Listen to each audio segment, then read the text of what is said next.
ত্রিদেবের মধ্যে একজন হলেন দেবাদিদেব মহাদেব, ব্রহ্মাদেব যাকে সৃষ্টির রচয়িতা বলা হয়, বিষ্ণুকে সৃষ্টির সঞ্চালক ও মহাদেবকে সৃষ্টির বিনাশক বলা হয়। বিষ্ণুকে হরি ও মহাদেবকে হর বলা হয়। ধর্মগ্রন্থে হরির 24 অবতারের বর্ণনা দেওয়া আছে এবং হর অর্থাৎ মহাদেবের 19 অবতারের উল্লেখ পাওয়া যায়। শিবপুরাণে বলা হয়েছে মহাদেব এবং তার অবতার রুদ্রের ন্যায়। তাদের না কোনো আদি আছে না কোনো অন্ত আছে। যখন কিছুই ছিল না তখনও মহাদেব আছে, আর যখন সব কিছু আছে তখনও মহাদেব আছে। এই জন্য মহাদেবের অনেক অবতার আছে, কারণ তিনি অনন্ত। আজ আমরা শিবপুরাণে বর্ণিত মহাদেবের 19 অবতারের বিষয়ে আলোচনা করব। তার আগে ধর্মকথা সম্পা চ্যানেলে আপনাদের সবাইকে স্বাগত। যারা যারা এখনও চ্যানেলটি সাবস্ক্রাইব করেননি তারা চ্যানেলটি সাবস্ক্রাইব করে পাশে থাকা বেল আইকনটিতে ক্লিক করুন, যাতে আমাদের ভিডিও সবার আগে আপনাদের কাছে পৌঁছে যায়। তো চলুন আমাদের আজকের ভিডিওটি শুরু করা যাক। নাম্বার 1, বীরভদ্র অবতার। বীরভদ্রকে ভগবান শিবের অবতার মানা হয়। এই অবতার মহাদেবের জটা থেকে উৎপন্ন হয়েছিল। এই কাহিনীটি হলো, একবার প্রজাপতি দক্ষ এক বিশাল যজ্ঞের আয়োজন করেছিলেন। সেই যজ্ঞে সমস্ত মুনি ঋষি এমনকি সমস্ত দেবতাদেরও বলা হয়েছিল, কিন্তু সেই যজ্ঞে দক্ষ শিব ও মা সতীকে বলেননি। মাতা সতী পতির ইচ্ছার বিরুদ্ধে তার পিতার আয়োজিত যজ্ঞে পৌঁছালেন, কিন্তু সেখানে গিয়ে তিনি দেখলেন তার পিতা সেই যজ্ঞে না শিবের ভাগ দিলেন না তা সৎকার করলেন, এমনকি পিতা তাকে দেখলেনই না। তার এবং তার স্বামীর প্রতি এমন ব্যবহার দেখে মা সতী সেই যজ্ঞের ভেতরে আত্মাহুতি দিলেন। এটি দেখে চারিদিক হাহাকার হতে থাকে। মহাদেব যখন এটি জানতে পারলেন তখন তিনি খুবই ক্রোধিত হয়ে গেলেন। তিনি দক্ষ ও তার সেনা এমনকি সেখানে উপস্থিত সবাইকে দণ্ড দেবার জন্য তার জটা থেকে বীরভদ্র অবতার সৃষ্টি করলেন। সৃষ্টি হওয়ার সাথেই মহাদেবের আজ্ঞায় তিনি সেই যজ্ঞে পৌঁছালেন এবং তিনি সেই ভূমিকে রক্তে লাল করে দিলেন। এরপর প্রজাপতি দক্ষের ধর থেকে মাথা আলাদা করে দিলেন। এই ঘটনার বর্ণনা স্কন্দ পুরাণ, শিবপুরাণ, দেবী পুরাণ ছাড়া দেব সংহিতাও পাওয়া যায়। পরে ব্রহ্মা ও বিষ্ণু কৈলাস পর্বতে গেলেন। তারা মহাদেবকে তার ক্রোধ শান্ত করতে বললেন এবং রাজা দক্ষকে জীবন দিয়ে যজ্ঞ সমাপ্ত করতে বললেন। অনেক অনুরোধ করায় ভগবান শিব তাদের কথা মেনে নিলেন এবং দক্ষের মাথার জায়গায় ছাগলের মাথা যুক্ত করে জীবন দান করলেন, যার পরে সেই যজ্ঞ সমাপ্তি হয়েছিল। মহাদেবের বীরভদ্র দক্ষিণ ভারতে শিবের মতনই পূজা অর্চনা করা হয়। এখানে সমস্ত দেশ থেকে দর্শনার্থীরা দর্শন করতে আসেন। নাম্বার 2, পিপ্পলাদ অবতার। এক প্রাচীন কথা অনুসারে যখন ত্রিলোকে বৃত্তাসুরের তাণ্ডব শুরু হলো, তখন বৃত্তাসুরকে বধ করবার জন্য দধিচির হাড় দিয়ে ইন্দ্রদেব এক বজ্র বানিয়ে বৃত্তাসুরকে বধ করেছিলেন, কারণ দধিচির হাড় শিবের আশীর্বাদে তেজ ও বলবান ছিল। দধিচির পত্নী সর্চা যখন আশ্রমে এলেন তখন তিনি জানতে পারলেন তার পতির হাত দিয়ে দেবতাদের অস্ত্রশস্ত্র বানানো হয়েছে। সর্চা সতী হওয়ার সিদ্ধান্ত নিলেন। তখন আকাশবাণী হয়ে তাকে বলেন, তোমার গর্ভে দধিচির ব্রহ্ম তেজ থেকে ভগবান শিবের অবতার হবে, তাই তাকে রক্ষা করবার দায়িত্ব তোমার। এই কথা শুনে সর্চা পিপল গাছের নিচে রইলেন, যেখানে তিনি এক সুন্দর শিশুকে জন্ম দিলেন। পিপল গাছের নিচে জন্ম হয়েছিল বলে ব্রহ্মাদেব তার নাম রাখলেন পিপ্পলাদ। মহর্ষি দধিচি ও তার পত্নী সর্চা দুজনেই মহাদেবের পরম ভক্ত ছিলেন। তাদের আশীর্বাদে মহাদেব এখানে পিপ্পলাদ রূপে জন্ম নিয়েছিলেন। একবার পিপ্পলাদের মনে একটি প্রশ্ন এলো।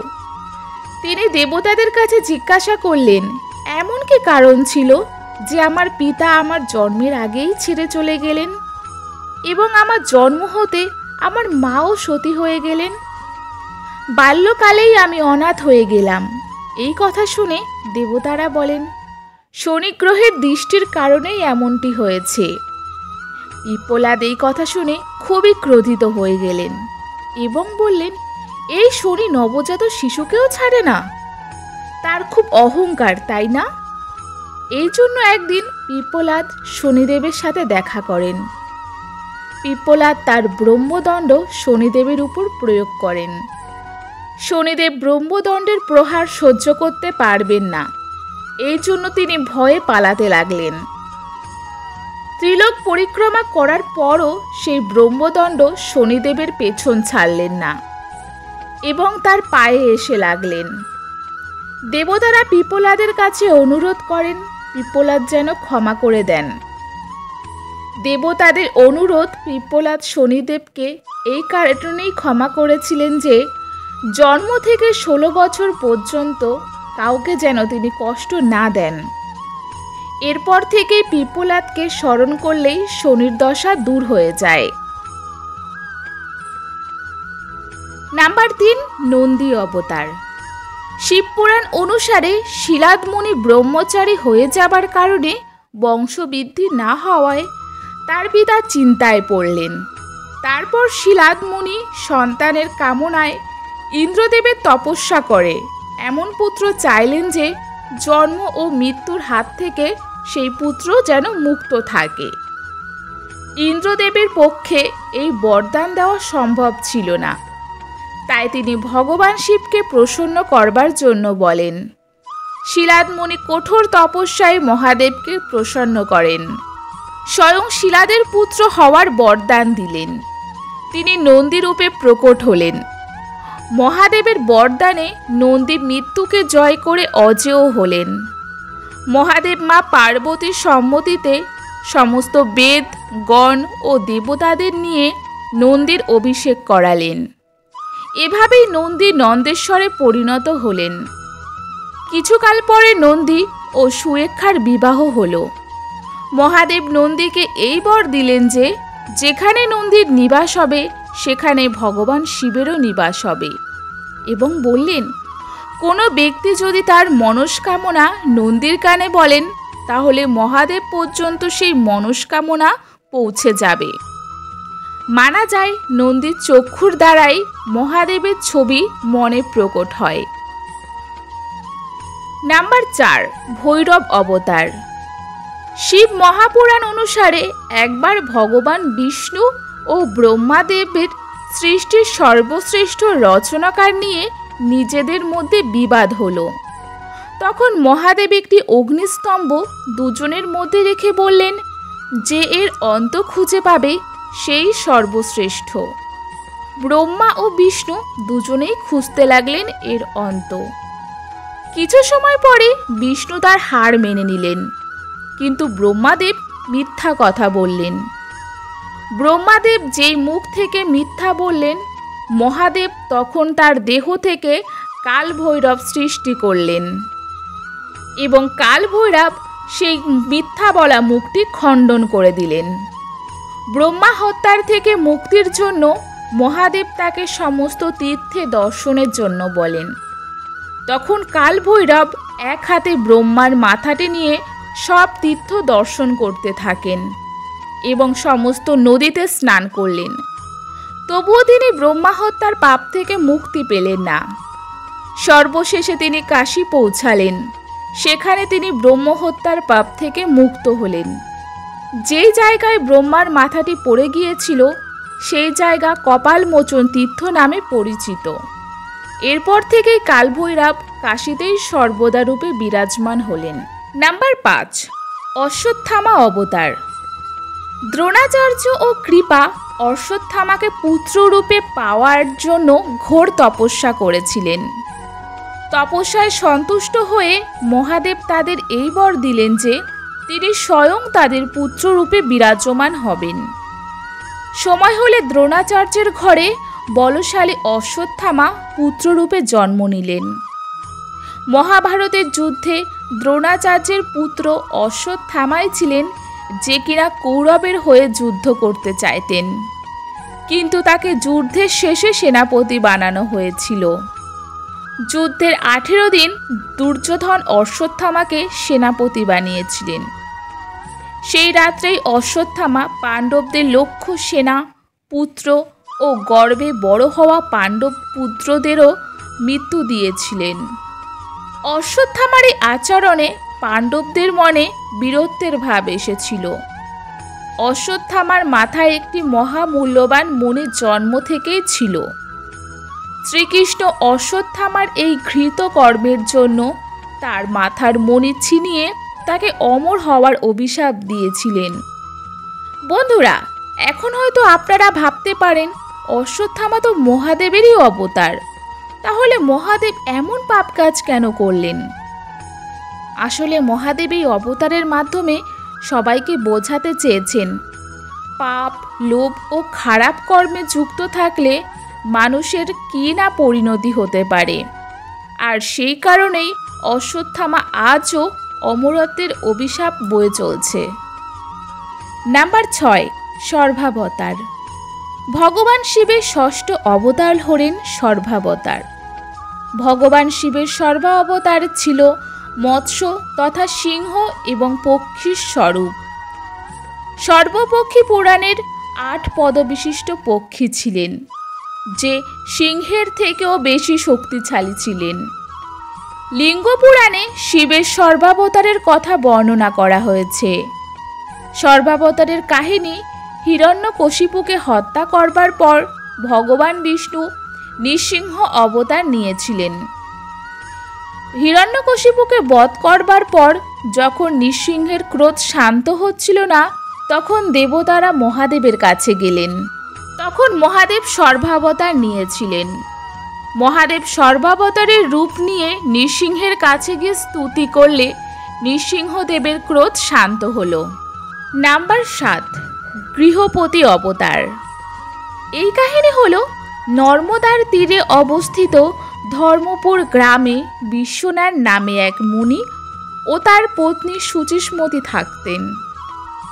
শুচিষ্মতি অনেক বছর নিঃসন্তান থাকার কারণে তার স্বামীর কাছে শিবের সমান পুত্র চাইলেন। মুনি বিশ্বনাথ কাশী গিয়ে ভগবান শিবের আরাধনা করতে লাগলেন। একদিন মুনিকে বীরেশ্বর লিঙ্গের মধ্যে একটি বালক দেখা দিল। মুনি বালকরূপী শিবের পূজা করেছিলেন। মুনির তপস্যায় সন্তুষ্ট হয়ে ভগবান শিব শুচিষ্মতির গর্ভ থেকে জন্ম নেওয়ার বরদান করলেন। কালান্তরে মহাদেব মুনির ঘরে প্রকট হলেন। গৃহপতি সংস্কৃত শব্দ থেকে সৃষ্টি হয়েছে। গৃহ অর্থাৎ ঘর এবং পতি অর্থাৎ স্বামী।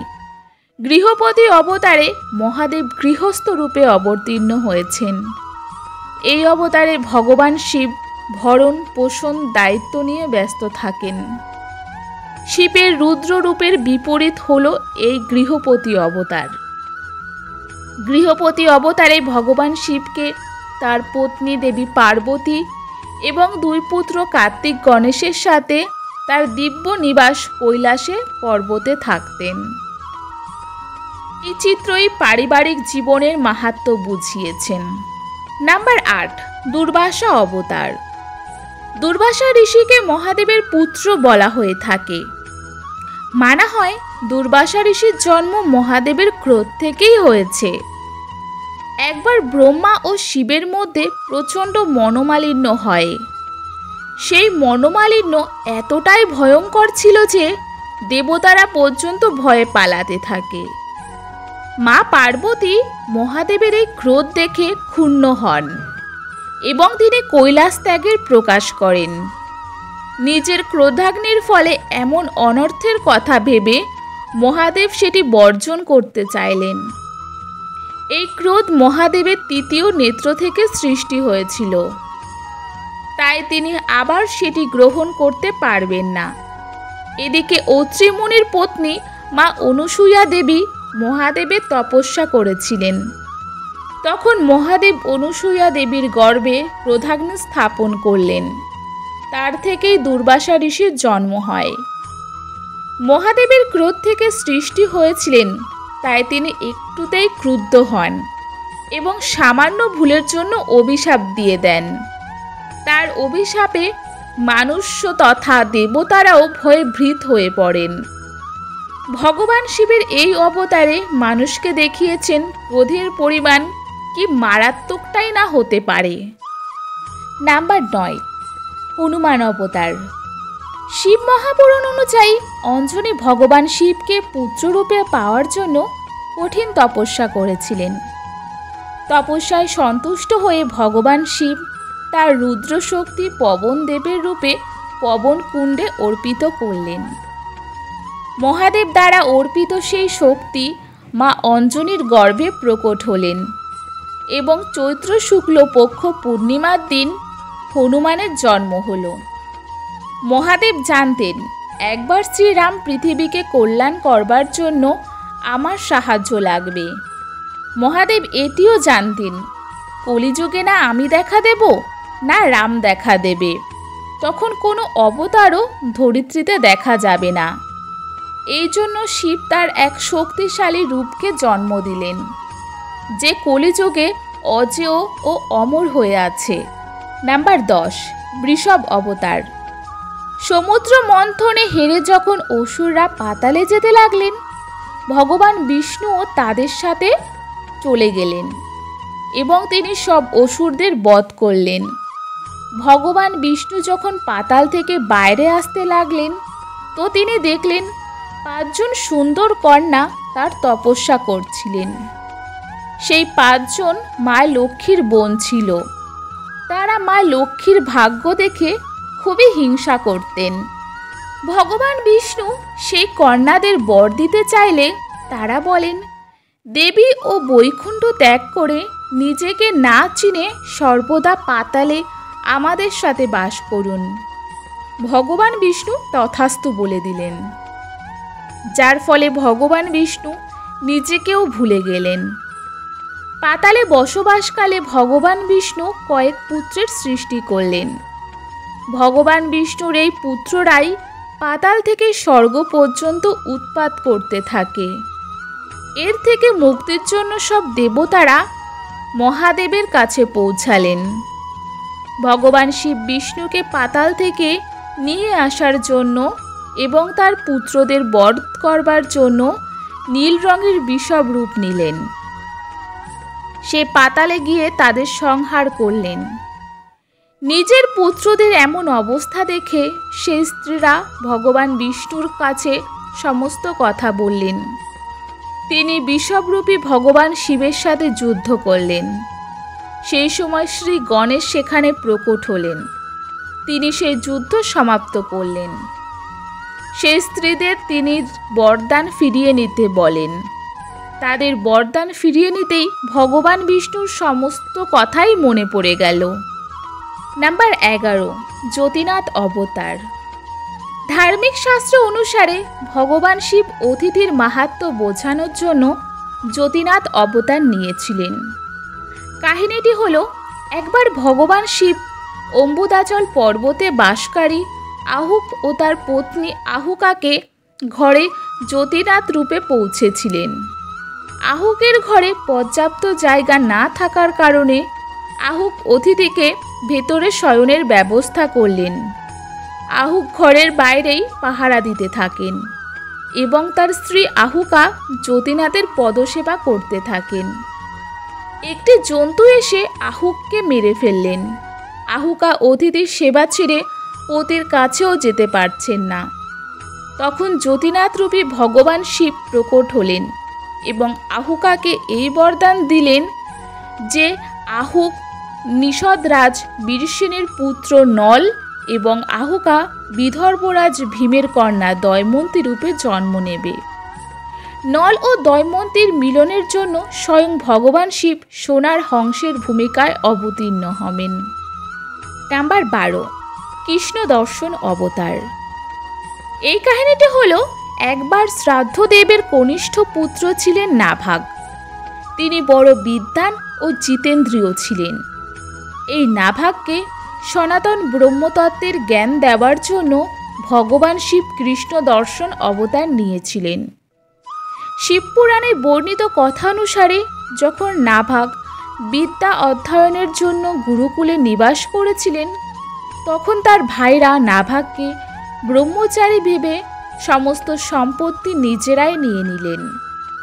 গুরুকুল থেকে ফিরে এসে এসব দেখে নাভাগ পিতার সাথেই বনবাসে চলে গেলেন। বনবাসে গিয়ে একদিন পিতা নাভাগকে আদেশ দিলেন, নদীর তীরে যে ব্রাহ্মণরা যজ্ঞ করছে তাদের শ্লোকগুলির ত্রুটি আছে, তুমি গিয়ে তাদের ত্রুটিগুলি ঠিক করে দাও। সেই ব্রাহ্মণরা স্বর্গে যাওয়ার সময় যে ধন তোমাকে দেবে সেগুলি তুমি প্রাপ্ত করো। নাভাগ পিতার আদেশ মেনে নিলেন। পিতার কথা মতো ব্রাহ্মণরা সব ধন নাভাগকে দিয়ে দিলেন।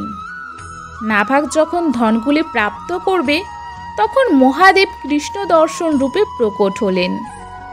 তার পরম অঙ্গ খুবই সুন্দর, কিন্তু চোখগুলি ছিল কৃষ্ণবর্ণের। কৃষ্ণ দর্শন বললেন, এগুলি তুমি নিতে পারো না, এগুলি রুদ্রের প্রাপ্ত।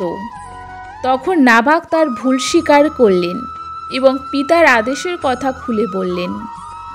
মহাদেব নাভাগের সমর্পণ ও পিতৃভক্তি দেখে সন্তুষ্ট হয়ে তাকে আশীর্বাদ করলেন। নাম্বার 13, অবধূত অবতার। ভগবান শিবের অবধূত অবতার নিয়ে দেবরাজ ইন্দ্রের অহংকারকে চূর্ণ করেছিলেন। একবার গুরু বৃহস্পতি ও অন্যান্য দেবতাদের নিয়ে ইন্দ্রদেব কৈলাস পর্বতের দিকে যাত্রা করলেন। ইন্দ্রকে পরীক্ষা নেবার জন্য মহাদেব অবধূত অবতার নিয়ে ইন্দ্রের রাস্তা আটকে রাখলেন। ইন্দ্রদেব তাকে বারবার জিজ্ঞাসা করতে থাকেন, কে তুমি? কিন্তু মহাদেব কোনো উত্তর না দেওয়ায় ইন্দ্রদেব তার বজ্র দ্বারা মহাদেবকে প্রহার করার চেষ্টা করলে মহাদেব খুবই ক্রোধিত হয়। তার চোখগুলি লাল হয়ে যায়।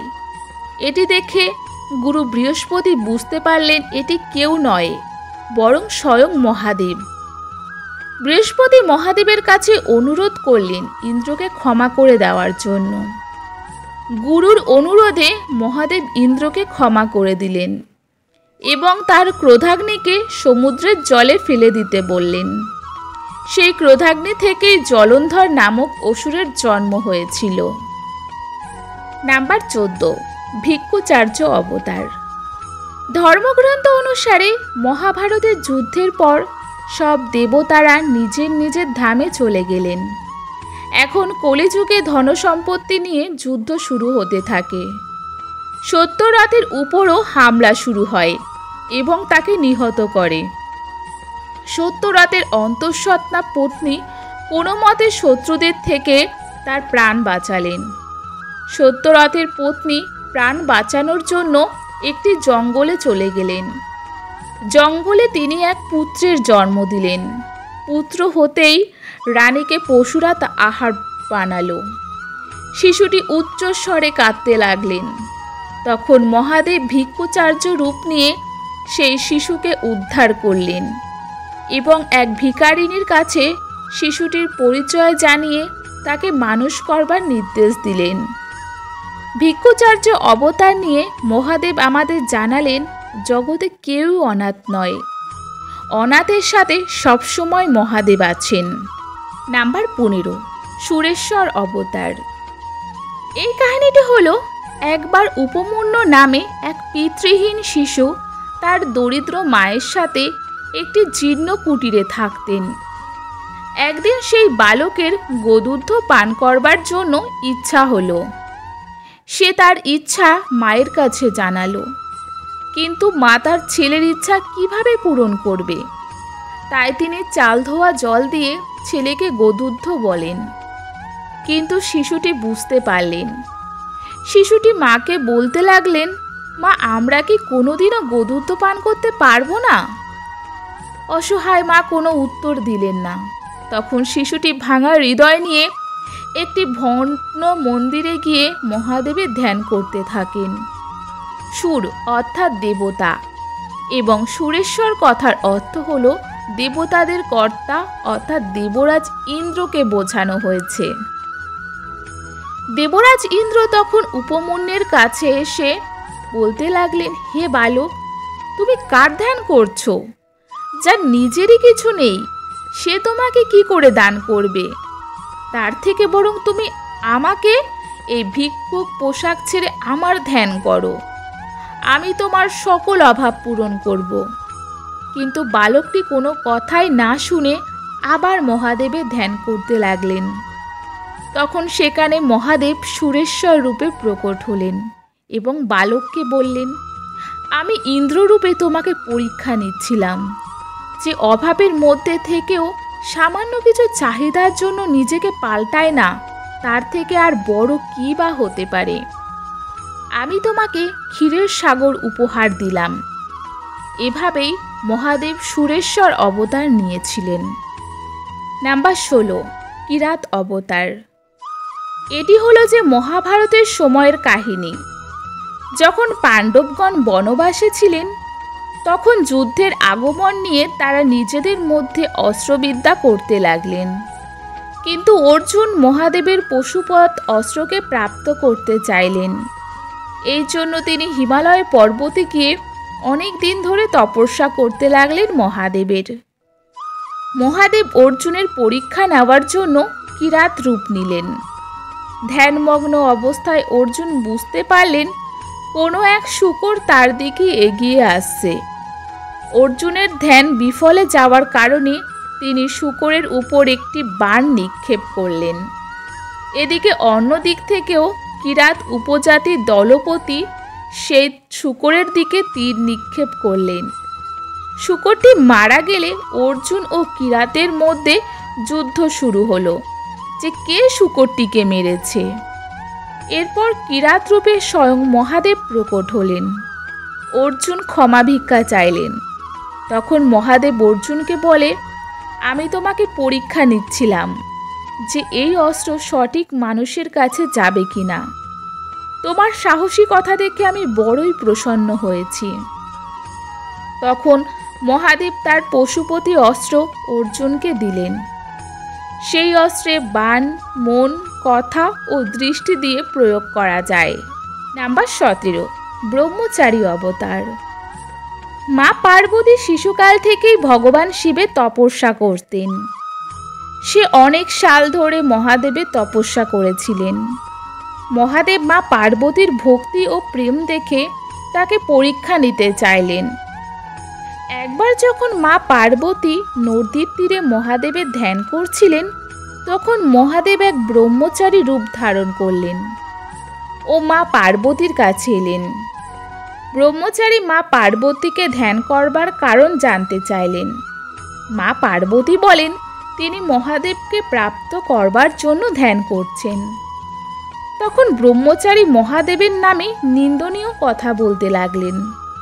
যার নিবাস স্থানে শ্মশানভূমি, যার গলায় সাপ ধারণ করে, হাতে ডমরু ও ত্রিশূল ও ছাইবস্য মেখে ভূত প্রেতের সাথে ঘুরে বেড়ায়, যার নিজেরই কিছু নেই, সে তোমাকে কি করে ভরণ পোষণ দেবে?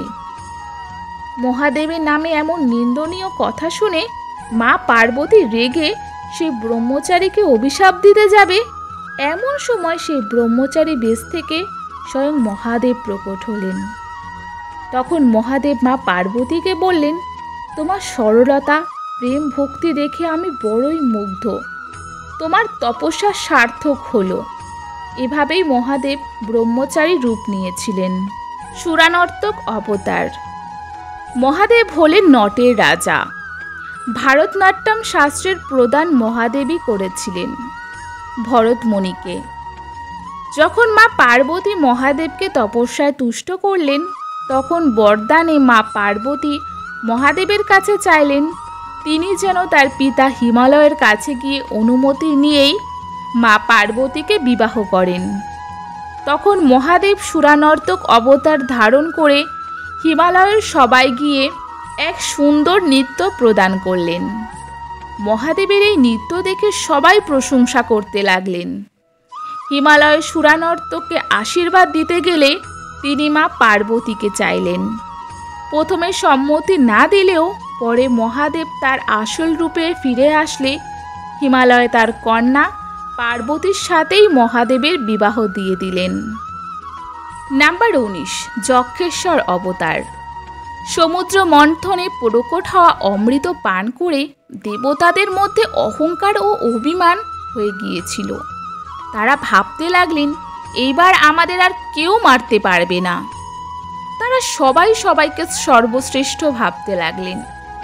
এটি দেখে মহাদেব তাদের এই অহংকারকে চূর্ণ করবার সিদ্ধান্ত নিলেন। তিনি যক্ষ অবতার ধারণ করলেন। এই অবতার নিয়ে তিনি সবার কাছে গেলেন। মহাদেব সব দেবতাদের সামনে একটি তৃণখণ্ড রাখলেন এবং বললেন, যে এই খণ্ডটিকে সামান্য সরাতে বা ক্ষতি সাধন করতে পারবে তাকেই সর্বশ্রেষ্ঠ মানা হবে। এটি দেখে সবাই এক সামান্য বিষয় বলে হাসতে লাগলেন। পরে এটিকে কেউ খণ্ডন করতে পারলেন না। তখন যক্ষরূপ নিয়ে স্বয়ং মহাদেব তাদের কাছে প্রকট হলেন। সবাই লজ্জিত হলেন। মহাদেব তখন সব দেবতাদের অহংকারকে ত্যাগ করে নিজেদের দায়িত্ব পালন করতে বললেন। এভাবেই মহাদেব যক্ষেশ্বর অবতার নিয়েছিলেন। বন্ধুরা, আমাদের আজকের ভিডিওটি আপনাদের কেমন লাগলো? ভালো লাগলে ভিডিওটিতে একটি লাইক, কমেন্ট ও শেয়ার করতে ভুলবেন না। সবাই ভালো থাকবেন, সুস্থ থাকবেন। হর হর মহাদেব।